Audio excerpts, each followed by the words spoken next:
매주 목요일 8시에 여러분들과 만나고 있습니다. 화산도에 있는 해방과 분단 제주 4.3 항쟁, 오늘은 14번째 시간이고요. 화산도의 8권 읽어가도록 하겠습니다. 오늘 읽어갈 분량은 화산도의 8권에 지금 18구장 초반까지 읽어가도록 하죠. 오늘 여러분들과 나눌 이야기는 화산도 8권에 그동안 이방근이 제가 말씀드렸던 것처럼 화산도를 한 문장으로 요약을 하면 이방근이 소파에 앉아있다가 소파에서 일어서는 이야기라고 제가 말씀을 드렸죠. 그건 결국 허무주의자, 냉소주의자였던 이방근이 해방 이후에 대한 판단 그리고 그것에 대한 해석을 통해서 행동주의자로 변모하게 되는 과정을 그리고 있다라고 말씀을 드렸는데요. 화산도 8권에는 그러한 이방근의 행동주의자로서의 변모가 보다 확연하게 드러나는 침묵의 정치에서 행동의 정치로 드디어 소파에서 일어나게 되는 이방근에 대한 이야기를 여러분들과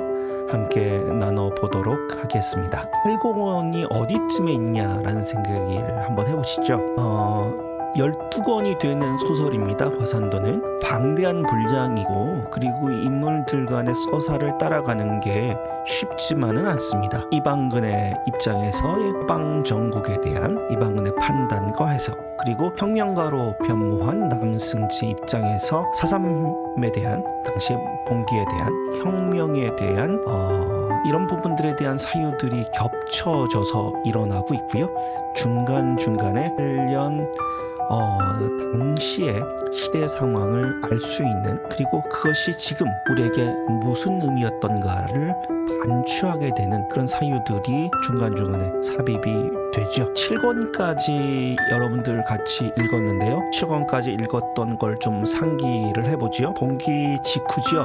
그리고 이 봉기 직후에 여러 가지 일들이 벌어집니다. 무장 봉기가 일어나게 되는 그 과정, 8월 15일 대한민국 정부가 수립이 되고 해방 이후에 미군정이 점령하게 되는 그 3년 동안의 과정에 대해서 작중인물인 이방과 남승지는 다양한 해석을 하게 되죠. 친일 협력에 대한 청산, 즉 탈레식민의 과제가 해방 이후 조선에서 이루어지지 않았던 그 역사적인 어떤 비극과 불운에 대한 사후적 판단을 이방근이라는 인물을 통해서 우리는 들여다볼 수 있었습니다. 지난 7권의 봉기 직후의 모습이고요. 인물들이 그 사실에 대한 자신들만의 해석을 하게 되는 과정입니다. 8.15 전화, 남북에 2개의 정부가 수립이 되고 그러면서 결국은 토벌의 명분이 만들어지게 되죠. 8권 전체를 관통하는 하나의 사물이 있다면 저는 소파라고 말씀드릴 수 있을 것 같습니다. 이방근이 행동주의자로 변모하게 되는 과정, 그것을 알아차린 인물이 역설적으로 나중에 배신을 하게 되는 유다련이란 인물에 의해서 이방근의 어떤 행동이나 사유의 변모에 대해서 우리가 인식하게 되는 그런 부분들이 이 8권에서는 굉장히 중요하게 등장하게 되죠. 자, 8.15 전환, 박삼봉과 이방근이 만나게 되는데 8권의 첫 페이지를 열면 이런 문장이 있습니다. 8월 15일 전야 마치 신성한 대한민국 신정부의 출범을 조소라도 하듯이 한라산 일대에 봉화가 올랐다고 한다. 이렇게 되어 있죠. 남과 북에 각각 따로 정부가 수립이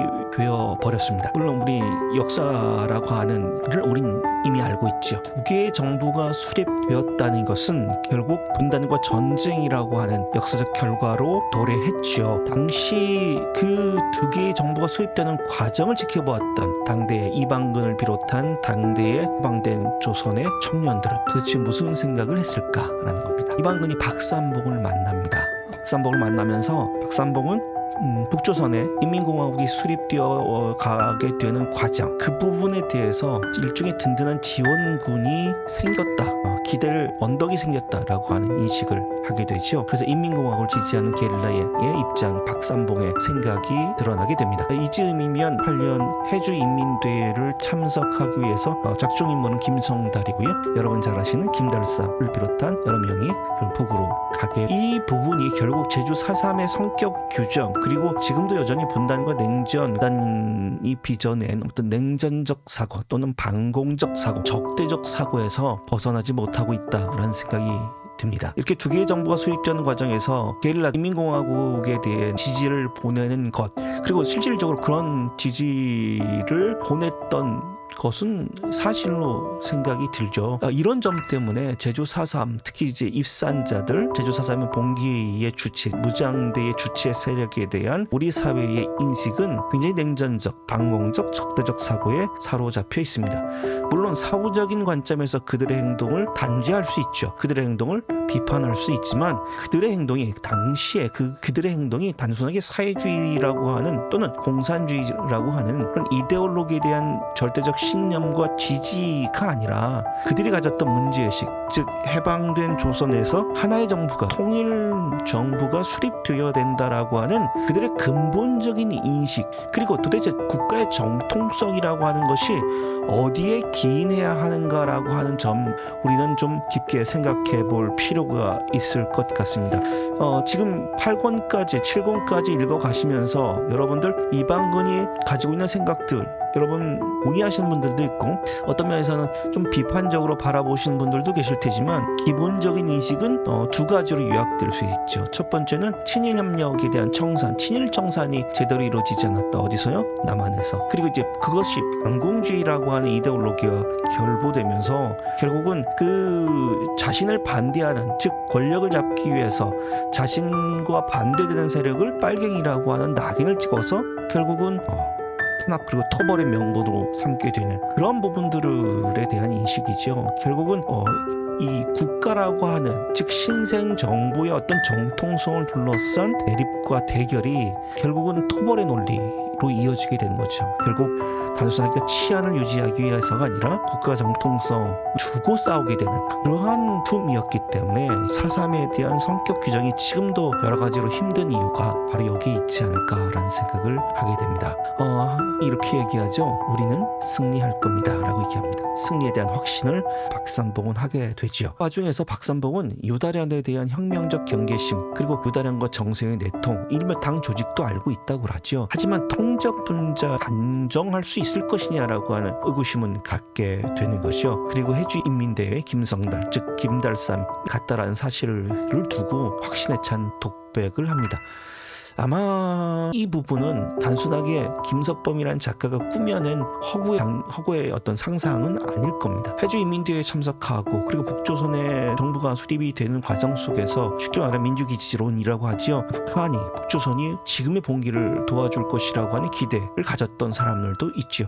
하지만 현실적으로 그것은 정세적인 판단을 잘못한 것이라고 밖에는 볼 수 없을 것 같아요. 뒤에 이방근은 그러한 입장에 서 있게 되죠. 과연 여기에서 싸울 수 있는 싸움이었는가, 승산이 있는 싸움이었는가라고 한 질문들을 이방근은 계속해서 던지고 있습니다. 이러한 두 가지 질문들 속에서 이방근이 결국 유다련과 옥류정을 가게 되고 만나게 되면서 소파라고 하는 이방근의 상징적인 사물이 등장하게 되죠. 이방근이 이렇게 이방 보면서 지금 현재는 나영호하고 문난설이 지금 제주로 와 있는 시기잖아요. 이 유달련이 문난설과 나영호가 앉아 있는 걸 보면서 여러 가지 생각을 하죠. 유달련은 변명합니다. 유달련은 시종일관 변명으로 일관하지만 유달련은 결국 자기 자신이 이방근을 동굴 속에서 바깥으로 있다라고 주장을 합니다. 그러면서 자네는 변했다고, 인간까지 변해버렸다라고 좀 원망 섞인 단죄를 하는데, 이러한 유달련의 자기 변명 속에서도 우리가 읽을 수 있는 건 이방근이라는 인물은 분명히 변모하고 있다라는 겁니다. 이방근의 이런 변모는 두 가지입니다. 하나는 해방 이후에 탈식민적 과제가 제대로 이루어지지 않고 있다라고 하는 근원적인 불만, 비판적 인식이 친일 협력에 대한 청산이 제대로 이루어지지 않고 있고, 미군정이 다시 들어오면서 결국은 또 다른 점령이 되어버렸죠. 그리고 서울 정권이라는 표현처럼 결국은 이승만과 반공주의를 앞세운 세력들, 즉 자신의 권력 유지에 욕심을 내고 있는 세력들이 누구와 손을 잡습니까? 결국 미군이라고 하는, 즉 반공을 앞세운 미군과 그리고 친일자들과 손을 잡으면서 결국은 해방된 조선에서 우리가 반드시 이루어야 될 민족적 과제를 제대로 해내지 못하고 있다라고 하는 상황, 이방근은 바라보게 되면서 이 상황을 어떻게든 타개해야 될 것이다, 타개해야 된다는 겁니다. 그리고 이미 1948년 4월 3일 제주에서 봉기가 일어났죠. 그 봉기의 명분은 타당했다라는 겁니다. 그 명분은 그럴 수밖에 없었다고 하죠. 없었다라고 이방근은 인식합니다. 그럴 수밖에 없죠. 왜냐하면 여러분 가만히 생각해 보세요. 1947년 3월 1일에 3.1절 발포 사건에서 벌어졌던 6명의 죽음, 그리고 그것에 대한 책임자 살인자의 처벌과 진상규명을 요구하는 그 총파업, 1948년 3월 10일의 총파업에 대한 무자비한 탄압, 그리고 응원경찰들, 그리고 서북청년단, 정말 공산주의자라고 한다면 알게 되는 국가폭력을 외주하게 되는 과정 속에서 제주가 하나의 본보기가 되고 모델이 되고 있는 거잖아요. 그러니까 미군 입장에서는 제주에서 벌어졌던 50 단선 선거의 실패, 결국은 이것을 그대로 놔두면 남한 사회 전체로 번질 것이다라고 하는 우려, 이런 정서적 판단이 강경 진압의 명분이 되어버렸죠. 그래서 이방근은 이래서 안 되겠다라고 생각합니다. 냉소주의자였던 허무주의로 일관했던 이방근의 변모하게 됐죠. 이런 부분들을 유달년이 정확하게 캐치하고 있다라고 하는 점은 여러분들 주목해 볼 필요가 있고요. 여기서 옥류장에서 서북청년단들하고 만나죠. 그러면서 제주 새끼, 제주도의 제주 사람에 대한 비아냥적인 모욕적인 발언을 듣게 되는 부분들이 드러나게 되잖아요. 그 부분에 대해서 굉장히 이방은은 깊이 생각합니다. 우리가 여러 가지로 생각할 수 있죠. 도대체 그러한 말도 안 되는 폭력이 왜 일어났을까? 이게 저는 사삼을 공부하면서 굉장히 큰 의문이에요. 그들이 악마여서 정말 악의 화신 이렇게 얘기하면 너무나 쉽죠. 그들은 악마였고 경찰과 군인과 토벌대와 서북청년단들은 악의 화신이었기 때문에, 즉 사람이 아니었어 라고 얘기하면 너무나 쉽지요. 근데 왜 그런 폭력이 가능했을까라고 하는 점들은 곰곰이 따져볼 필요가 있는 것 같아요. 그러니까 그 이유가 뭐였을까? 여러 가지 이유가 있습니다만 그 중에 하나가 언어적인 측면이 아니었을까라는 생각이. 서북 청년단들이 들어왔을 때 제주도의 언어는 그들이 알아들을 수 없는 말이었습니다. 그러니까 말이 통하지 않는다는 것, 이건 마치 영국 제국주의가 아프리카 식민지화했을 때 영국 제국주의자들은 영어를 쓰잖아요. 하지만 아프리카 사람들은 영어를 알아듣지 못하죠. 그들의 말은 영국 제국주의자 입장에서 문명화된 언어가 아닙니다. 마치 짐승이 울부짖는 비명소리와도 같았죠. 그러니까 그들의 언어 이해할 수 없고, 그들의 소리는 인간의 소리가 아니고, 그렇기 때문에 인간의 소리를 하지 않는 그들은 짐승이나 마찬가지. 그래서 그들의 폭력은 어떤 윤리적으로도 윤리적 죄책감을 갖지 못하게 되는 그런 어떤 논리적 과정을 거치게 되지요. 아마 제주에서 본 이 4.3의 이 정말 엄청난 폭력, 그러한 이유가 자리하고 있는 것은 아닌가 생각을 해보게 됩니다. 4.3의 폭력이 왜 일어났느냐? 도대체 말도 안 되잖아요. 자, 100번 양보해서 반공주의권을 위해서 그것을 반대한 사람들에 대한 응징이 필요하다라고 하는 것을 100번 양보한다 하더라도, 그러면 거기에 가담했던 사람들 처벌하면 되죠. 여러 가지로. 하지만 3만 명이 넘는 사람이잖아요. 무차별적인, 그야말로 지금 가자지구에서 이루어지고 있는 것처럼 무차별적인 민간인에 대한 학살이 이루어지고 있다는 겁니다. 저는 그 이유가, 그리고 그런 학살을 가능하게 한 구조적인 문제를 정말 꼼꼼하게 들여다볼 필요가 있다라고 생각이 듭니다. 그것이 우리가 역사에서 배우는 것이고, 역사에서 우리가 교훈을 얻게 되는 것이죠. 오스카 와일드가 이야기했나요? 우리가 역사에서 단 하나 필요한 것은, 우리가 역사에서 단 하나의 의무가 있다고 한다면 그것은 역사를 다시 쓰는 것이다. 예술가로서의 비평인가요? 그 책에 나오는 이야기인데, 오스카 와일드 이야기가 지금 우리가 생각해야 될 이야기가 아닌가라는 생각이 듭니다. 우리가 제주 4.3이라는 역사에서 배워야 될 건 그 역사를 다시 써야 되는 거죠. 지금의 관점에서. 그리고 그 과거의 사건을 해석하고, 그리고 그것이 지금 우리에게 오늘날 어떤 의미가 있는지를 봐야 되는 것이 아닌가라는 유달년 차마 자기 어떤 행동의 변모를 유달년이라고 하는 배신자, 지금 의심을 사고 있는 유달년에게서 알아채 버린다는 것에 대한 심리적인 거부감이 있죠. 하지만 결국 유달년의 이 말은 팔곤에서 이방근 행동을 가장 잘 설명해주는 말이 아닐까라는 생각이 듭니다. 소파에서 일어났다라는 얘기입니다. 그리고 팔곤은 화산도 전체를 통해서 사랑 이야기가 등장하는 대목입니다. 일단은 첫 번째, 누구의 사랑이에요? 문난설과 이방근의 사랑입니다. 둘이 사랑을 나누죠. 그리고 남승지와 유언의 사랑입니다. 잠자리를 하거나 이러지는 않습니다만, 이 정말 혼란스러운 전국에서도 그 청춘 남녀, 이 두 커플의 사랑이 짝두고 있는 거죠. 이 대목을 보면서 그럴 수 있겠다라는 생각이 듭니다. 우리가 4.3이라고 하는 거, 이번에 고시용 소설가가 동백꽃 무덤이라고 하는 소설을 새롭게 썼습니다. 제가 소설에 해서 좀 썼는데, 역사적 사건을 재현하는 방식, 현경과 현기론과 오성찬이라고 하는 제주 4.3 소설의 1세대 작가들이죠. 그 1세대 작가들과 좀 다른 방식으로 이야기를 전개해 갖고 있는데, 저는 그런 생각이 들어요. 제가 만약에 4.3이라고 하는 걸 쓴다면 사랑 이야기로 한 번쯤 뭔가를 만들어 보고 싶다라는 생각이 듭니다. 그 엄혹했던 순간에도 결국 남녀 간의 사랑이 있었고요. 그리고 가족 간의 사랑이 있죠. 4.3의 가장 비극적이었던 건 사랑하는 가족을 잃어버렸다라고 하는 그 근원적 상실감이 있기 때문이 아닐까라는 생각이 드는데, 사랑과 정치, 이제 이 8권에서 나오게 되는 대목입니다. 유언의 일본행을 설득하죠, 이방근은. 그리고 문난설과 미래하게 되고 현영이를 하게 되고, 쪽지를 건넸다. 그 쪽지가 분명히 있어야 되는데 나영화가 보게 된 것 같다라고 하는 이 부분들이 이 소설 속에서 33살이에요. 누가요? 이방근이. 33살입니다. 얼마나 피 끓는 청춘입니까? 40까지 청춘이라 그러는데, 상황 속에서 결국은 사랑을 하게 되는 그런 부분들 등장하게 되죠. 약간의 보면 나영호도 문난설을 좋아하는 것 같은 약간 삼각관계가 있게 되죠. 그리고 한병호를 만나게 되는데 이 부분 한번 좀 보셨으면 좋겠습니다.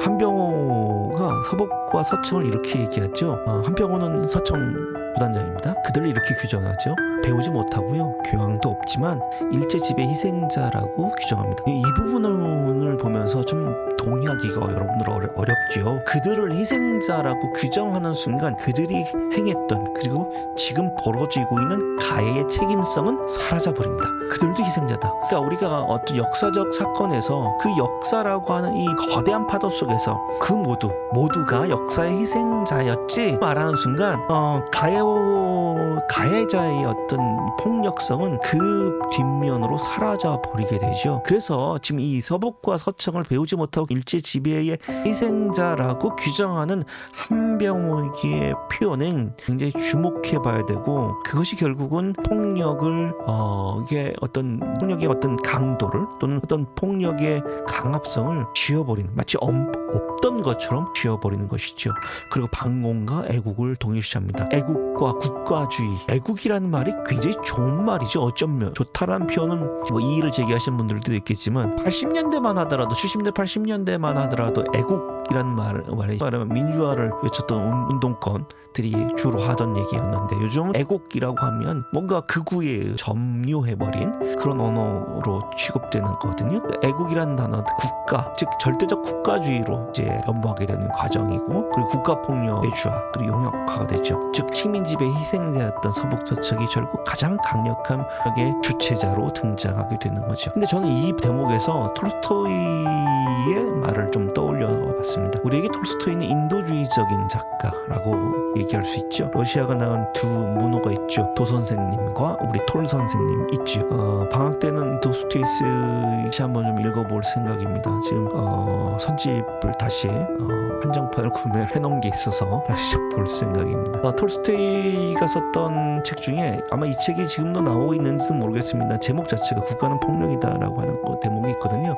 그러니까 애국을 강조할수록, 즉 국가주의를 강조할수록 그것이 결국은 수많은 차이를 만들어버리는, 단일한 구성으로 묶어버리는 일종의 폭력, 국가가 행하는 모든 어떤 행동에 대해서 비판적인 판단을 못하게 만드는 그런 작동 기제라고 하는 것들을 국가 그 자체, 국가 또는 권력 그 자체에 대한 생각을 하게 됩니다. 물론 국가가 필요하냐, 홉스부터 시작해서 국가에 대한 여러 가지 규정들, 철학적 사유들은 굉장히 많습니다만, 국가는 물리적 폭력을 독점하고 있죠. 그래서 그걸 공권력이란 말을 쓰죠. 물리적 폭력을 독점한 국가가 결국은 그 근원적 폭력성을 제주라고 하는 것에서 결국은 법적 그리고 판단을 배제한 채 행사했다는 것이 결국 제주 4.3의 비극의 하나의 원인이 되는 건 아닌가, 그것을 이 대목에서 우리는 알 수 있을 것 같습니다. 그리고 한병호를 만난 이후에요, 이방근의 동선을 한번 보실까요? 한병호를 만난 직후에 이방근에 보면 관덕정에서 남문길로 그리고 삼성혈로 갑니다. 삼성혈로 간다는 거 있죠. 관덕정과 남문길과 삼성혈은 결국 섬의 기원과 관련돼 있죠. 삼성혈 용출설화라고 하죠. 보통 한반도의 신화는 하늘에서 내려오잖아요. 흑신화도 마찬가지지만 하늘에서 내려오죠. 보통 아래에서 나온다거나 난생이죠. 그러니까 사람이 아래에서 태어날 이유는 만무하죠. 하늘에서 내려옵니다. 보통 한반도의 신화는. 근데 제주의 신화는 땅 속에서 솟아납니다. 그걸 용출이라고 합니다. 솟아날 용자에 나올 출자를 써서 용출이라고 하는데 한반도의 신화 세계관과 제주에서 신화적 세계관이 굉장히 다르다는 지점을 우리는 여기서 알 수 있죠. 왜 하필이면 이런 일이 벌어졌을까? 이런 사유가 탄생했을까? 아마 제주가 갖고 있는 지리적인 관점, 어떤 입장도 많이 반영되었을 거라고 생각이 듭니다. 한라산은 결국은 화산이죠. 화산이 폭발하면서 제주가 생겼고, 아마 여러 가지 어떤 제주의 탄생, 지리적 탄생과 신화적 사유가 이런 측면에서 좀 괴를 같이 하는 것이 아닌가라는 생각이 듭니다. 삼성열은 고씨, 양씨, 부씨, 즉 신화의 섬의 방문은 만나서 가장 이 국가폭력의 외주화, 그리고 가장 가혹한 국가폭력을 집행하고 있는 이 집행 주체의 책임자를 만나서 관덕정과 남문길과 삼성열을 간다는 거죠. 신화의 시간과 제가 이런 표현을 써봤으면 내전의 시간이 아닐까. 저는 일종의 내전이라고 하는 관점에서도 사삼 초기의 대결의 양상을 우리가 들여다볼 필요가 있지 않을까라는 생각이 듭니다. 이걸 내전이라고 말하는 순간 되게 복잡한 학문적인 이론과 학문적인 어떤 반박이 있을 수 있습니다만, 그러한 내전의 시간이라고 규정할 수 있다면 이 시간이, 즉 신화의 시간과 내전의 시간이 이 이방근의 산책 안에서 충돌하고 있다라는 거죠. 그리고 정세용을 만나죠. 유다라는 관계를 추구하게 되고 거긴 다시 동오게 되죠. 그래서 내전의 시간이란 표현이라고 하는 건 물론 학문적인 엄례성을 따지는 그래서 다시 한번 밝히겠습니다만, 계속해서 나오는 게 뭐냐면 조덕송이라고 하는 당시 기자 출신이었던 조덕송이라는 인물도, 그리고 제주도라고는 지리 그 자체를 선멸의 대상으로, 박멸의 대상으로 삼을 수 있는 논리적 근거가 되는 거죠. 이게 내전이 아니었으면, 내전이라는 인식을 하지 않았다면, 그들이 제주도민 10만 명을 다 희생시켜서라도 하는 표현이 가능했을까요? 그러니까 그런 점에서 보면 이 대목은 굉장히 유의 깊게 바라볼 대목이 아닐까라는 생각이 듭니다. 화산도는 굉장히 보고 같아요. 이런 소설이 등장했다라는 것, 20년 동안 김석범이라고 하는 문학자가 정말 평생을 걸쳐서 화산도를 썼다는 것 자체가 제주 4.3을 이해하고 제주 4.3을 우리가 어떻게 바라봐야 될 것인가라고 하는 그러한 어떤 인식론적인 전환을 저는 화산도가 이끌어냈다라고 생각이 됩니다. 그런 점에서 우리 모두는 화산도라고 하는 소설에 크게 빚을 지고 있는 것이 아닌가라는 생각이 듭니다. 100살이 넘으셨습니다. 1925년생입니다. 여러분 프란츠 파농이라는 사람 이야기를 들어보신 적이 있을지 모르겠습니다만, 프란츠 파농과 동갑입니다. 1925년생. 역사 속에서나 등장하는 인물이죠. 아직까지 살아 계시고 건강이 좋지 못하다는 이야기를 들었습니다. 100살이 넘는 기간 동안, 그리고 건강이 허락한 한 90이 넘어서도 계속해서 사삼을 써왔던 그 자체만으로도 정말 경이로운 인물이 아닐까라는 생각이 들고요. 언젠가는 제가 됐든 아니면 화산도를 연구하는 후학이 됐든 통전을 쓸 필요가 있지 않을까라는 생각이 듭니다. 그 인물, 그리고 이 문학자의 제1에서의 위치, 이런 것들을 우리가 좀 바라볼 필요가 있지 않을까라는 생각을 합니다. 그리고 제가 오늘 드릴 말씀은 이런 겁니다. 윤리적인 측면에서 이 죽음의 의미를 좀 더 따져볼 필요가 있겠다는 생각이 듭니다. 과 교수였던 김성봉 선생의 폭력과 윤리라고 하는 이 대목인데 19입입니다. 19장의 추입에 남승지가 목격한 처형의 장면이 있어요. 규율을 위반한 게릴라에 대한 처형 장면이 있고요. 그리고 거꾸로 매달린 여자의 사체가 보이는데 이게 서청 토벌대장과 함께 살해된 그의 아내입니다. 일종의 이게 대살이죠. 폭력을 행사한 주체에 대한 응징이 아니라 그 주체를 대신해서 다른 사람의 목숨을 앗아가는 거죠. 저는 이 대목이 화산도에서 등장했다는 건 소위 말하면 무장봉기, 즉 4.3 어떤 폭력적 저항이 그 역사적 의의와 그 저항이라고 하는 것이 갖고 있는 의미는 타당하다 하더라도, 즉 윤리적으로 그렇게 그 역사적인 어떤 맥락에서 그러한 저항이 일어날 수밖에 없었고, 그러한 저항을 하는 것에 저항 그 자체에 대한 의미를 부여한다고 하더라도 그들이 행했던 과오에 대해서는 우리는 따져 물을 필요가 있고요. 좀 더 깊게 생각해 볼 필요가 있습니다. 그러니까 8년 4월 3일 당시에 구엄리에서 벌어졌던 일종의 이 점을 김상봉 교수는 문제 삼는 거죠. 그래서 항쟁이라고 하는 것에 것에 대한 정당성은 우리가 인정한다 하더라도 그 항쟁의 행위가 벌어진 비윤리성을 우리가 따져 물어봐야 된다. 어찌 보면 역사의 비극이 그 비극적인 어떤 태동이 거기서부터 일어난 것이 아닌가라고 김상봉 교수는 이야기합니다. 우리가 좀 새겨들을 부분이고요. 물론 반론도 만만치 않죠. 반론치 않습니다만 그 부분 사람이 사람을 죽인다는 그 자체가 대한 윤리적 비판, 그 윤리적 행위라고 볼 수는 없죠. 그래서 누군가의 윤리적 행위를 누군가의 어떤 그 폭력적 행위를 우리가 윤리적으로 단죄하려면 우리 스스로 윤리적 책임을 져야 될 필요가 있는 거죠. 그런 측면에서 이 부분은 좀 깊이 따져볼 필요지 않을까라는 생각이 듭니다. 4.3 첫날 구원마을 마찬가지고요. 항쟁의 정당성이 인정되지만 폭력 행사의 윤리성 앞에서 멈춘다고 김상봉 선생이 얘기해요. 그래서 결론을 뭐라고 하냐면 배반당한 항쟁이고 지금과 또 다른 악을 낳게 되는 순환적 구조를 만들어버렸다라는 겁니다. 물론 반론도 만만치 않습니다. 여기서 니코마스를 등등의 어떤 철학적 질문들을 던지고는 있습니다만 한번 생각해봐야 되죠. 우리가 탄압이면 항쟁이다. 그 항쟁의 정당성 저도 인정합니다. 일어날 수밖에 없었고요.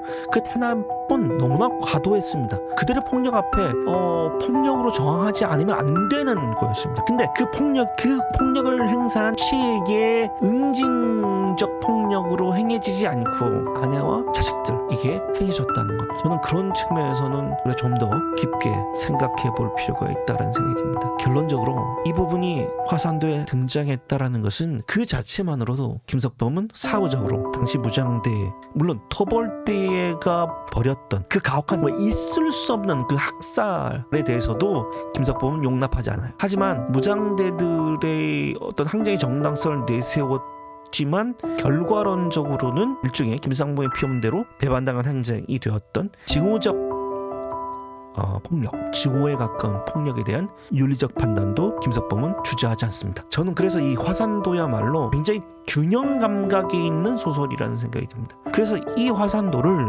마치 좌파의 또는 그 당시 남로당들의 행위를 옹호하기 위한 그런 이념적 소설로 규정하는 건 화산도를 이해하지 못하는 소치라고 생각을 합니다. 자, 가해의 자리가 하나가 아닌 데죠. 제가 누가 살고 누가 죽게 되느냐 이게 권력이라고 하죠. 그래서 김석범 문학 종종 오해를 받습니다. 하지만 김석범은 그 어떤 것도 미화를 하지 않습니다. 모두를 향한 질문을 던지는 것이 김석범 문학이죠. 이방근이란 존재가 결국 이 김석범이 던지고 있는 질문을 자신의 신체로 증명하는 인물입니다. 여기까지 하면 더 나가면 스포가 되는데 12권이죠. 12권 다 읽고 나면 이 스포일러 무엇인지를 여러분은 아실 겁니다. 그래서 이방근은 우리 한국 문학사에서 문제적 인물 여러 사람을 꼽습니다. 식민지 시대에 쓰였던 작품 중에 염상섭의 만세전 있죠. 거기 이인화라는 인물, 문제적 인간이라고 많은 연구자들이 이야기하고 있습니다만 제가 보건대 해방 이후를 그렸던 그 많은 소설들에서 가장 문제적 인물이 누구냐라고 물으신다면 저는 이방근이라는 인물을 꼽고 싶습니다. 이방근이라는 인물은 정말 현실적 인물이 아니에요. 당대의 현실에서 이방근 같은 인물은 존재할 수 없었습니다. 왜냐하면 그 시절만 하더라도 누군가의 편에 서 있어야만 됐어요. 왜? 살기 위해선. 그래서 때로는 어떤 편을 어떤 것을 선택했다는 이유만으로 죽임을 당할 수밖에 없었고 어떤 것을 선택했다는 이유만으로 살아남을 수밖에 없었던 거죠. 요즘도 이게 그래서 자꾸 너는 누구의 편이냐? 이청준의 소설을 보면 전지불의 공포라는 게 여러분입니다. 소문의 벽인가요? 이청준 소설을 보면 전지불의 공포라고 되어 있습니다. 전지불이라는 말은 여러분 잘 아는 후레쉬랍니다. 깜깜한 밤에 후레쉬를 켜고 사람 얼굴을 향해서 후레쉬를 켜면 불빛 때문에 그 전지불을 든 사람이 누군지 상대방은 모르죠. 근데 묻습니다. 너 누구 편이야? 넌 어떤 국기를 들 거야? 태극기야? 인공기야? 근데 그 공산당과 국군이 번갈아 가면서 주둔하고 있는 그 지역에 살고 있는 주민들 입장에서는 무섭죠. 그 질문하는 게 국군일지 그 질문을 하는 게 공산군일지 어떻게 합니까? 그것을 전지불의 공포라고 이청준 이야기합니다. 저는 그런 전지불의 공포가 단순하게 한국전쟁, 이 해방과 전쟁 시기에만 벌어지는 게 아니라는 생각이 들어요. 70년대, 80년대 또는 지금까지도 너는 누구 편이냐 라고 하는 질문들을 끊임없이 던지고 있는 것이죠. 지금 벌어지고 있는 한국 사회 어떤 정치적인 여러 가지 대립과 대결도 결국 누구의 편이냐 라고 하는 질문이 아닐까라는 생각이 듭니다. 그래서 자기 편이면 무비판적인, 즉 어떤 윤리적인 회의나 윤리적인 비판도 하지 않지요. 질문을 하지 않지요. 저는 그런 것들이 우리 사회가 갖고 있는 가장 큰 문제, 그 기원, 바로 이런 부분에 있는 것이 아닌가라는 생각들을 해봅니다. 저는 진실은 회색지대에 있다는 생각을 합니다. 제가 만약에 해방 그 시기에 있었다면 아마 오래 살아남지 못했을 것 같다라는 생각을 좀 해봅니다. 아니면 도망갔거나요, 밀항을 했거나 라는 생각이 듭니다. 여러분들도 이 화산도를 읽으시면서 만약에 여러분들이 그 시절에 살았으면 어떤 선택을 했을까? 라는 질문을 스스로에게 던져보면서 읽으시면 훨씬 재미있게 읽을 수 있을 것 같습니다. 그리고 또 하나는 화산도를 읽다 보면 저런 질문도 있어요. 지금도 여전히 사산맹과 관련된 이야기가 나오면 오늘도 제주에 무슨 인터넷 신문 댓글도 좀 있던데 빨갱이다, 똥이다 이런 이야기들 하시던데요.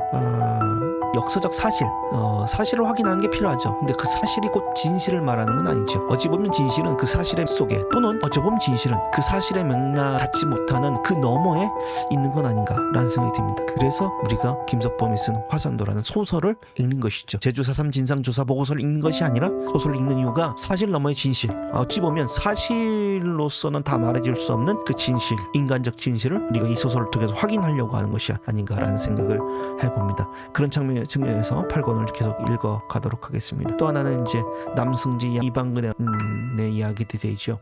보면 이런 게 있어요. 그 무장대 사료로 본 4월 3일의 모습이 등장합니다. 김봉현, 김민주가 쓴 내용, 그리고 문창송이라는 경찰 출신이 입수했던 그런 자료들, 그걸 통해서 무장대의 자료로 본 4월 3일의 당대의 모습들이 소설 속에 삽입이 되죠. 그러니까 화산도를 읽으시면서 우리가 확인해야 될 대목들이 하나가 있습니다. 첫 번째는 가장 중요한 건 역사적 사실이 어떻게 개입되느냐라는 겁니다. 그러니까 분명히 김석범이 이방근이라는 인물을 통해서 해방이라고 하는 것이 우리에게 과연 어떤 의미였는가를 끊임없이 묻죠. 근데 역사적 사실들이 그대로 마치 에피소드처럼 삽입되는 대목들이 있습니다. 특히 이제 그것은 그런 서술 중에 실제 무장대 측 자료가 그대로 삽입되는 대목이 있거든요. 여기 보면 열 사건을 쓰려고 하는 문학자이 아니라 일종의 증언자로서 그 대목에서는 존재하는 게 아닌가라는 생각이 듭니다. 그래서 두 가지를 나눠봐야 돼. 김석범이 이방근을 통해서 해방 이후의 의미를 끊임없이 질문하는 그런 질문의 과정과, 그리고 김석범이 일종의 증언자로서 당시 역사적 사건들을 개입한 부분들, 두 가지 부분들을 우리는 각각 따로따로 바라볼 필요가 있다라는 생각이, 그럴 때 이 화산도라고 한 12권의 소설을 우리는 굉장히 풍부하게 읽어갈 수 있고, 그렇게 읽어가면서 역사적 사실 그리고 김석범의 해석 두 가지를 일종의 레이어라고 하죠. 우리가 그림을 그릴 때 밑그림을 그리고 그 위에 또 종이를 놓고 덧대듯이, 그렇게 좀 우리식의 두 가지의 레이어를 겹쳐놓고 보면 훨씬 더 잘 보이고, 거기에 여러분들이 생각하고 있는 사삼에 대한 인식, 사삼에 대한 어떤 생각들을 다시 한번 레이어로 올리시면 여러분들 바라보는 화산도 읽기가 되는 거죠. 제가 화산도를 여러분들과 같이 읽으면서 여러 가지 말씀을 드립니다만, 저의 해석이 절대적이라고 생각하지는 않습니다. 물론 화산도에 대한 여러 가지 해석들을 하고 연구하는 연구자들이 있습니다.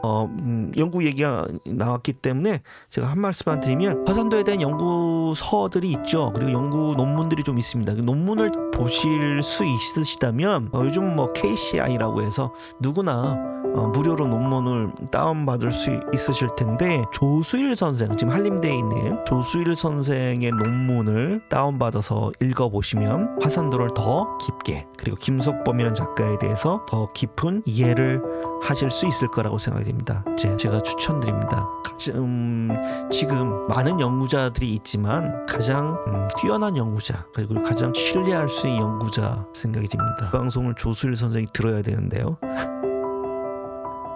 안 듣고 있는 것 같아요. 오늘 여러분 3분, 4분, 5분 오셨다가 이제 2분이 있는데, 이렇게 라이브 참여를 못 하시더라도 제가 동영상을 편집해서 올려놓으면 따로 보신다는 분들도 계셔서 제가 이제 유튜브 라이브는 계속 하겠습니다. 저도 이 유튜브 라이브가 있어야 일종의 강제성이 있는 거죠.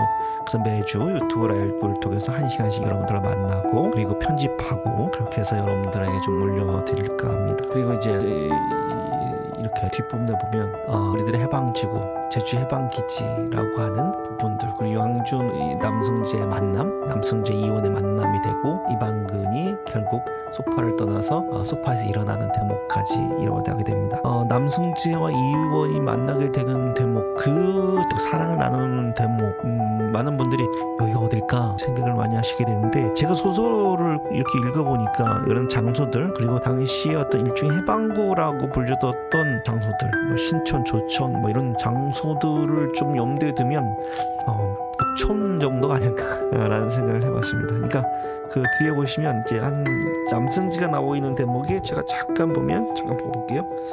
458쪽, 460쪽 이렇게 되네요. 그분이 이제 남승지가 스웨터를 준 거죠. 스웨터를, 이의원이 남승지에게 스웨터를 주면서 두 사람의 사랑을 확인되는 대목입니다. 대목인데요. 이 대목이 등장하는 구체적 장소, 소설 속에서는 점 지명이 거론이 되지는 않습니다만, 제가 읽어보면 북촌 그 언급해야 하니까 아닌가라는 생각이 듭니다. 그래서 특정 장소가 아니기 때문에 거기일 거야, 찜을 해놓으면 되지. 그래서 우리가 화산도를 읽고 나면 우리가 번개처럼 여러분들하고 제가 한번 번개를 해볼까요? 화산도 다 읽고 나면 화산도 기행 가봅시다. 지금 봤잖아요. 그러니까 9권 하면 7, 8월, 그러니까 아마 8월 지나서 9월쯤 좀 약간 선선해질 때 될 것 같기도 하고 여름이 될 것 같기도 합니다만, 이게 좀 선선해지면 제가 번개처럼 화산도 기행을 한번 해봅시다. 어떻게든 되겠죠. 하프를 하고 각자 차를 끌고 오는 한이 있더라도, 그래서 좀 아침 좀 모집을 해서 화산도 기행을 해봅시다. 재밌어요. 갈 데가 되게 많습니다. 일단 성내를 좀 가야 되고요. 제가 주로 코스가 이제 산천단하고 관음사였는데, 여러분들 책을 읽으셨으면 해방구, 신촌, 조천, 오늘 이렇게 해방구 됐던 그 지역까지도 가서 보시면 화산도를 좀 더 풍부하게 읽을 것 같다라는 생각이 듭니다. 오늘 읽는데요, 18장, 19장 좀 못 갔어요.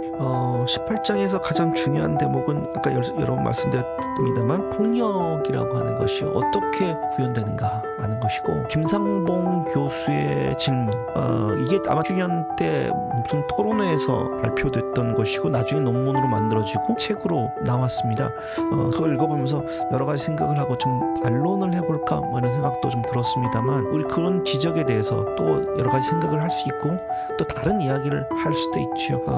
그런 부분들 좀 염두에 두셨으면 좋겠습니다. 제주 역사를 보다 보면 좀 안타까운 대목들이 굉장히 많았습니다. 첫 번째는 뭐냐면 1년 이재수, 요즘은 신축 항쟁, 교회 카톨릭에서는 신축 교환 이렇게 중립적인 용어로 부르죠.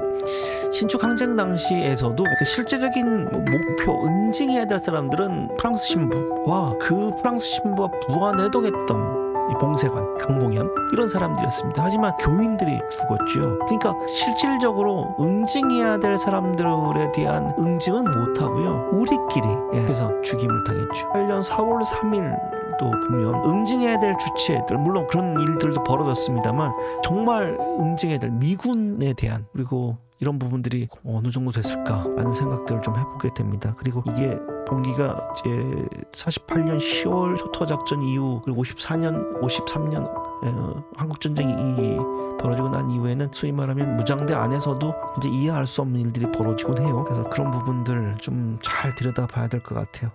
들여다보면 뭘 이야기해야 될까라는 생각들을 하게 되고요. 그리고 우리가 얘기할 건 지금 한 10년 동안 희생남론, 희생자, 무고한 희생자 이렇게 표현했는데 그건 아닌 것 같아요. 일종의 시민적 저항권, 그것을 어떻게 우리가 인정할 것인가, 즉 항쟁을 인정해야 된다는 겁니다. 그래서 제주 4.3을 항쟁이라 불러야 그 당시 역사적 의미를 제대로 부여할 수 있는 것이라고 생각이 들어요. 그리고 김석범도 그러한 측면이 있는 거죠.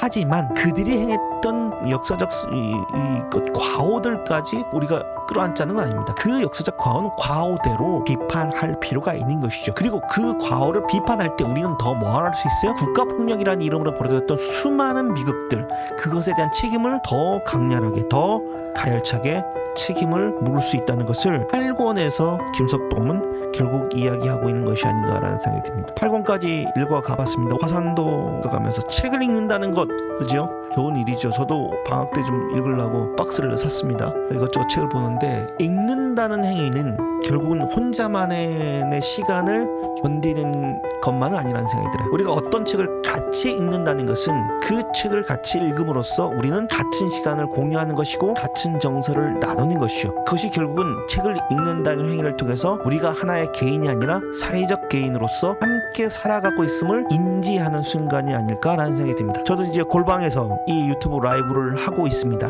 많은 이 골방에서 하고 유튜브 라이브가 결국은 이 방송을 보신 여러분들과 함께 고민하고 그리고 윤리적인 질문을 던지는 연대의 시간이길, 함께 견디는 시간이길 빌겠습니다. 여러분들, 오늘 김석범 화산돌이 있는 방과 분단 제주 4.3 항쟁, 오늘은 14번째 시간이었습니다. 김석범의 화산도 8권까지 읽어갔습니다. 지금까지 함께 해주셔서 감사드리고요. 다음 주에 다시 한번 찾아뵙겠습니다. 여러분 감사합니다.